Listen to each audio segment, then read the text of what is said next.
Hey everyone, it's another one of these demos where I'm showing you some inexpensive equipment and the kind of sounds you can get out of it.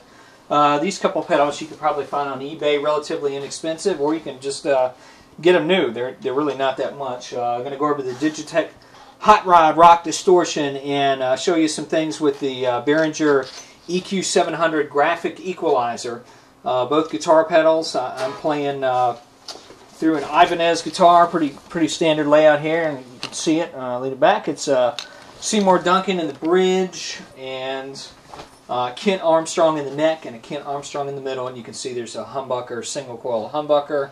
I'm actually playing through a carbon bass amp. It's a transistor bass amp. It's called the Pro Bass 200, 15-inch speaker. It's pretty clean. It really didn't have any kind of effects. I've got the compression and the noise gate turned off right now. I'm just using it as a clean amp, basically. So you can see how these two inexpensive effects kind of color your sound here in a good way, not in a bad way. So that's my bridge pickup with the humbucker on. So you can hear the chiminess there. Alright, so let's start with the Hotrod Rock Distortion here. So this is kind of interesting effect. It's got the basic things. You got a level, you got tone, you got a gain control, and then it's got this knob called a Morph. And the Morph control kind of changes the character of the distortion, and I'll show you. So this is with level up a little bit, tone's halfway, the gain's halfway, and the Morph control is mostly down. So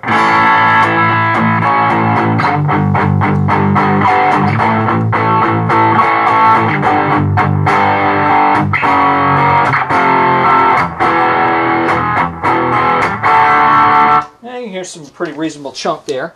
So let's play with the Morph button here a little bit. This is about halfway up now, so listen to how that changes the tone here.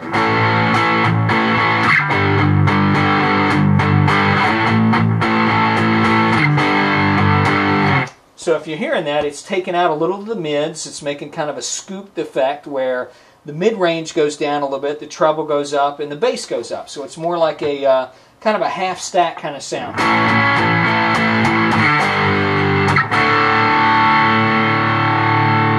And it makes the distortion sustain a little bit more. So now we're going to turn the Morph all the way up so you can hear what that sounds like. So that kind of exaggerates the bass even more. Not so much on the treble side, but you can really hear that bass on the...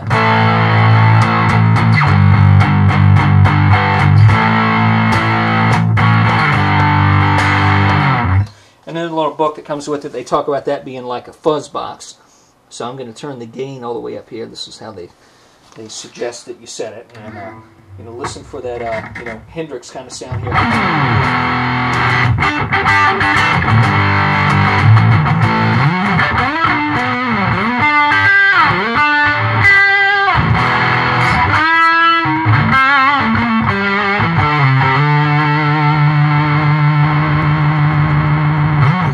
So it does sound a lot like a fuzz box. I typically keep it around right there, so we're going to cut it back here.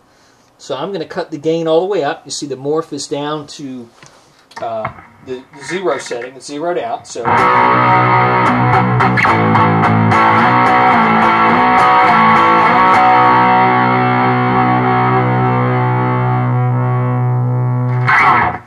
that's a lot of gain. It's not probably like death metal gain, but it's pretty good. So again, I'm changing the character of it with this Morph knob. I'm going to turn it up about halfway, and this is going to give it the scoop sound. So I'm going to play that same thing.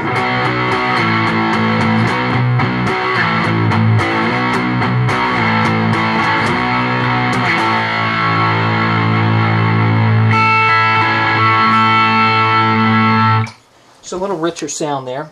That's a little bit too much gain for my typical playing, so I'm going to cut this back to about where I usually use it. I use this as a kind of play around distortion at home. I don't often take it out on gigs, but you can certainly do that. You can have a little pedal board like this and get something out of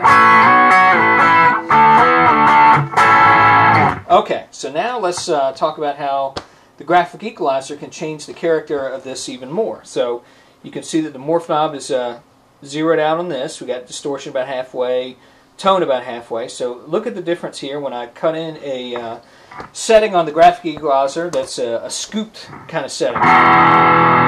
So that's without it. Let's cut it on. As you can see, the mid-range is so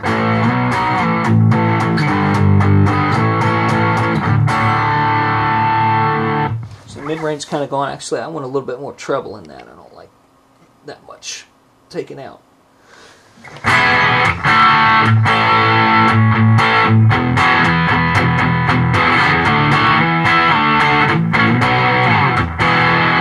Alright, without it. With it.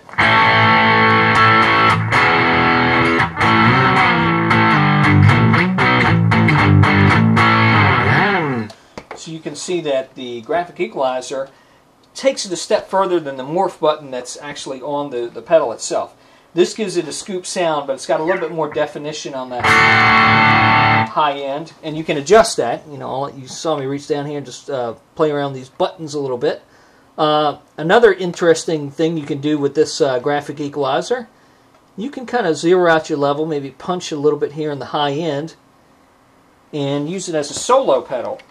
And what I mean by that is, you know, you're playing along. It's time for your solo. You hit this for a little teeny bit of volume boost. That might be a bit too much volume boost. Let's take that down just a notch.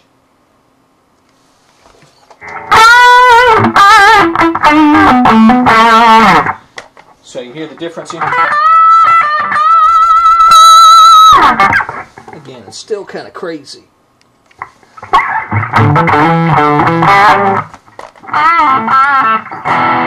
Alright, so here's your rhythm sound.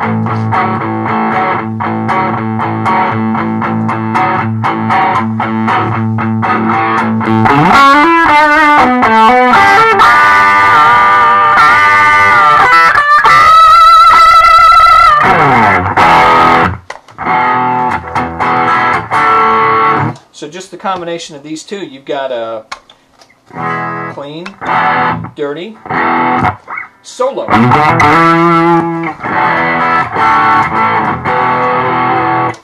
And you know, if you're into going down and adjusting your pedals as you're playing, you can do this and adjust your morph knob, get a little different sound. Maybe punch up your distortion, get a little bit more scoop sound, so you get this.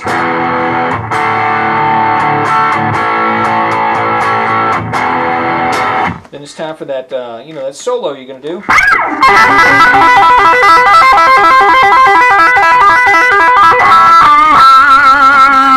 Finish. Now time to go to...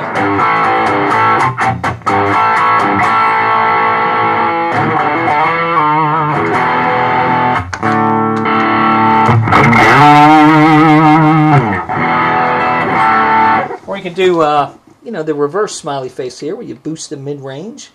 It's a pretty flexible little pedal here. So if you've got one sound or one song you're doing and you got to punch in with this sound.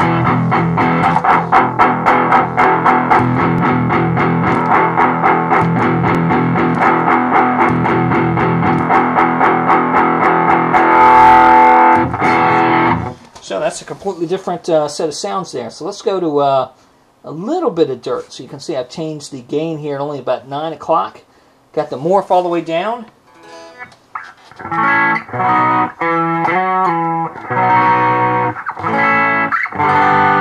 Not too bad on the distortion. Pretty light for this thing.